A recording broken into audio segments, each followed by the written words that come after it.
అంతేగాని బీజేపీ వల్ల కానీ కాంగ్రెస్ వల్ల కానీ ఏం జరగలేదు.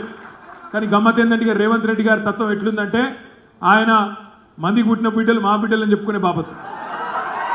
ఎందుకంటే నాకు తెలియక ఒకటి అడుగుతా, రేవంత్ రెడ్డి గారు చెప్తాడు నేనే తెచ్చిన ఈ కాగితం, వచ్చిన 100 రోజుల్లోనే కాగితం నేనే తెచ్చిన అంటుండు. అయ్యా రేవంత్ రెడ్డి గారు చెప్పుకునేందుకు సిగ్గు ఇజ్జత్ మానం ఏదైనా ఉండాలి, కనీసం ఆలోచన ఉండాలి. ఒక ఫైలు కదిలి ప్రాసెస్ అయ్యి రావాలంటేనే నెలలు పడుతుంది. పోయిన ఆగస్టులోనే ఎప్పుడో పని అయిపోయింది. మధ్యలో ఎలక్షన్లు చుట్ల మరి ఆనాడు ఎలక్షన్ కోడ్ వల్ల కొద్దిగా ఆలస్యమైంది. ఈ ఎలక్షన్ నువ్వు కూడా అనుకోలే, మేము కూడా అనుకోలే మేము ఓడిపోతామని. ఆయన కూడా అనుకోలే, అసలు రేవంత్ రెడ్డి గారు కూడా గెలుస్తా అనుకోలే. చాలా మందికి చెప్పుకున్నాడు వాళ్ళ దోస్తులకు, మనం ఇప్పట్లో గెలిచేది ఉందా పీకేది ఉందా, 2028-29లో చూసుకుందాం అని కాంగ్రెస్ వాళ్ళకి చాలా మందికి చెప్పుకున్నాడు. కానీ అదృష్టమైనది బాగుంది, తంత గారెల బుట్టలో పడ్డట్టు ఆయనతో వచ్చి ముఖ్యమంత్రి కుర్చీలో పడ్డాడు.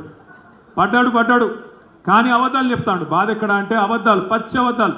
నేనే తెచ్చినా అంటాడు. నిన్న మొన్నటి దాకా ఇదే రేవంత్ రెడ్డి ఏమన్నాడు, అసలు బీజేపీ వాళ్ళు బీఆర్ఎస్ వాళ్ళు ఒకటే, వీళ్ళంతా లోపల బదులుకున్నారు అని నిన్న మొన్నటి దాకా ప్రచారం చేసిండు. కానీ నిన్న మొన్న ఏం మాట్లాడుతున్నాడు, మళ్ళీ ఈ కాగితం తీసుకొచ్చి ఇగో కేసీఆర్ 10 ఏళ్ళకెళ్ళి బీజేపీతో పంచాయతీ పెట్టుకున్నాడు కాబట్టి వాళ్ళు ఇయ్యలేదు, నేనేమో మంచిగా పోయి అడిగినా అందుకే ఇచ్చిండ్రంటుడు. రేవంత్ రెడ్డిని ఒక మాట మీద నిలవాడు. నిన్న మొన్నటి దాకానేమో బీఆర్ఎస్ బీజేపీ ఒకటే అంటివి, మేము లోపల దోస్తులు వంటివి. ఇయ్యాలనేమో బయటికి వచ్చి లేదు 10 ఏళ్ళు పంచాయతీ పెట్టుకున్నారు కాబట్టి వాళ్ళకి ఇయ్యలేదు, నేను పోయి మంచి మాటతో నడితే ఇచ్చినా అని చెప్పి డైలాగులు కొడుతున్నావు. వాస్తవం నీ ఆత్మ కూడా తెలుసు, పోయిన గవర్నమెంట్లో పని అయిపోయింది, నీకు మాత్రం కాగితం నీ చేతికి వచ్చింది. ఆ చేతికి వచ్చిన కాగితాన్ని పట్టుకొని ఇలా నోటికి వచ్చిన మాటలు మాట్లాడుతున్నావు. ఇంకొక ఉదాహరణ కూడా మీకు చెప్తాను నేను రేవంత్